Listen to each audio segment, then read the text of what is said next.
Eto mga kapatid, nagba-browse lang ako and I mean, he is very much entitled to his opinion pero sabi niya ito ang mga sulsul. Sulsul daw yung mga taga-SMNI, si Sal Panelo dahil sabi nila na sayang yung mga pinaghirapan ni Duterte, particularly sa war on drugs and crime and corruption. No?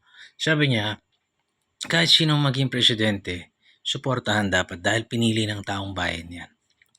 Tama siya doon. Tama siya do'n. Kaya ako nung umupo si Pangulong Bongbong kasi sinuportahan ko si BBM, eh. 'Di ako kumibo about politics. And, wala kasi binoto ko 'yan, eh. Ikinampanya ko pa.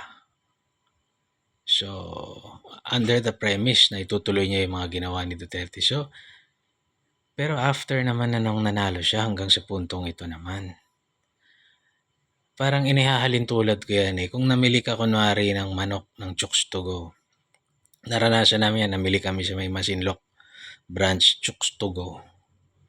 Nung pagkabili, binyahe mo ng konti, within Masinloc lang, inuwi mo sa bahay. Nung kinain mo, panis. Susuportahan mo pa ba yung Chooks to go na yun? I mean, pinili ko yun. Binili ko yun. Kumari, pinili ko yung manok na yun. Pinili ko yung brand niya. Tapos pagkain ko, panis. Di ba ako dapat magreklamo? Dahil pinili ko yun, binili ko yun.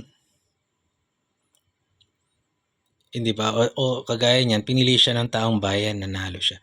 Kaya nga eh. Pinili ka ng taong bayan para ituloy mo yung mga programa ni Duterte at maging matino kang leader, kaya ka pinili. Tapos di ka matino. Tapos pag nagreklamo ba yung tao, masama. O pag pinili natin kung sino mga yung mapapangasawa natin tapos niloko tayo, magstay tayo doon kasi pinili natin yon. O pinagnakawan tayo ng asawa natin, nagtaksil pa, sinasaktan yung mga anak natin, magstay tayo doon kasi pinili natin yon pakasalan in the first place. That's very wrong. That's a very wrong narrative o logic when it comes sa ganon. Pinili natin yan, pinili ng taong bayan siya na manilbihan para sa atin, na magpakatino. So, hindi dapat porke pinili yan, hayaan mo na lang.